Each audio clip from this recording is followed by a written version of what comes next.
இந்த பாடி சோடாவை அப்படியே பேக் பண்ணி வெளியில பாஸ் பண்ணுங்க. பாத்துக்கடா. என்னடா நினைச்சிட்டு இருக்கீங்க எல்லாரும்?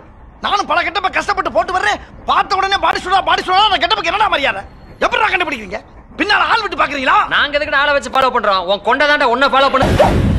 ஆஹா, இவ்வளவு வேலை செஞ்சு மண்டை மேல இருக்க கொண்டே மறந்துட்டேனடா. இந்த பாடி சோடா எப்படி இவ்வளோ வேஷத்தை போட்டுட்டு தம் மண்டை மேலே இருக்கிற கொண்டையை மட்டும் மறந்துட்டு போனார். அவர் மைண்டில் வேஷம் போட்டு போய் அவங்கள வேவ் பார்க்கணும் அப்படிங்கிற ஒரு இன்டென்ஷன் அதிகமாக இருந்ததே தவிர வேஷத்தை சரியாக போட்டுட்டோமா, நம்ம வந்து சரியாக எல்லா வேலையும் பண்ணிட்டோமா அப்படின்னு சரி பார்த்துட்டு போகிற அளவுக்கு அவர்கிட்ட நிதானம் அப்படின்றது இல்லை. மாறாக வந்து அவர்கிட்ட அவசரமும் பதட்டம் தான் இருந்திருக்கு. இதுதான் வந்து பாடி சோடா வேஷம் அப்படின்றத ரொம்ப நல்லாவே போட்டுட்டு தம் மண்டை மேலே இருக்கிற கொண்டையை மறந்துட்டு போனதுக்கான ரீசன்.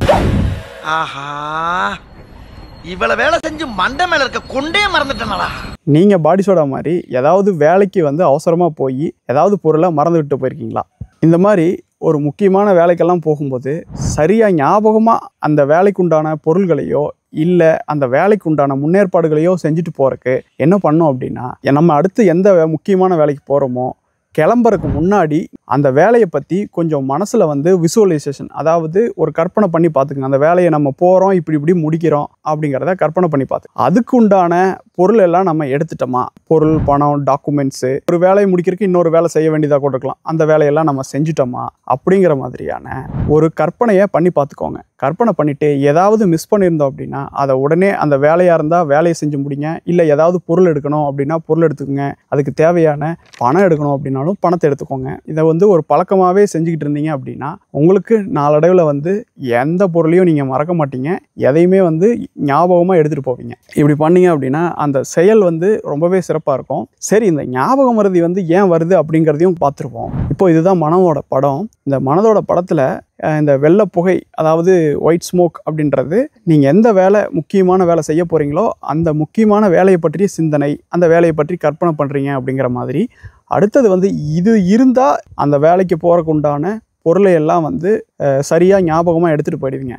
இது இல்லாமல் ஒரு டென்ஷன், ஸ்ட்ரெஸ்ஸு, ஒரு அவசரம், பதட்டம், ஒரு பயம், இல்லை தூக்கம் இல்லைன்னா கூட அது ஒரு மாதிரியான உணர்வுகள் இருக்கும். சாப்பிட்லன்னா கூட அது ஒரு மாதிரியான ஒரு பசி அப்படின்ற உணர்வை வந்து தொடர்ந்து மனசுக்கு கொடுத்துட்டே இருக்கும். ரெஸ்ட்லெஸ்ஸாக இந்த மாதிரி இருந்தீங்க அப்படின்னா இப்போ பூரா வந்து பிளாக் ஸ்மோக், அதாவது கருப்பு புகை, தேவையில்லாதது அப்படின்ற மாதிரி எடுத்துக்கலாம். தேவையில்லாத உணர்வுகள் வந்து மனசை ஆக்கிரமிச்சிருக்கும். தேவையில்லாத மனசை ஆக்கிரமிச்சிருக்கும் போது மறதி அப்படின்ற ஒன்று வந்து ஏற்படுறதுக்கு ரொம்ப அதிகமாகவே வாய்ப்பு இருக்குது. இதுக்கு என்ன தான் சொல்யூஷன் அப்படின்னா, கிளம்புறதுக்கு முன்னாடி ஒரு விசுவலைசேஷன் பண்ணி பாருங்கள். இந்த வேலையை முடிக்கிறதுக்கு என்னென்ன வேலையை நம்ம முடிச்சிருக்கணும், என்னென்ன பொருள் எடுத்துகிட்டு போகணும், எவ்வளோ பணம் எடுத்துகிட்டு போகணும், எல்லாமே வந்து விசுவலைசேஷன் பண்ணி பாருங்கள். பண்ணி பார்த்துட்டு எடுத்துகிட்டு போக வேண்டிய பொருட்களை எல்லாம் ஞாபகமாக எடுத்துகிட்டு போங்க. ஞாபகம் மறதி அப்படின்றது போய் ஞாபகத்தில் ரொம்ப ஷார்ப்பாக மாறிடுவீங்க. இதை ட்ரை பண்ணி பாருங்கள். இதை ஒரு பழக்கமாக மாறணும். அது வரைக்கும் நீங்கள் தொடர்ந்து ட்ரை பண்ணுங்கள். அதுக்கப்புறம் பழக்கமாக மாறிடும். நீங்கள் வந்து இந்த ஞாபக மறதி அப்படின்றதையே யோசனை பண்ண தேவையில்லை. நன்றி நண்பர்களே.